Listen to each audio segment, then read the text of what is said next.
Ready to explore and reveal? Dive into today's question and uncover the answers together. Cough syrup often contains dextromethorphan, or DXM.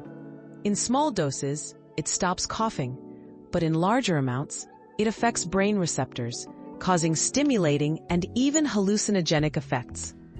That's why some people feel wired or euphoric instead of relaxed. Always follow the dosage instructions to avoid these unexpected effects. Our quest for knowledge never ends. Thanks for being part of today's discovery.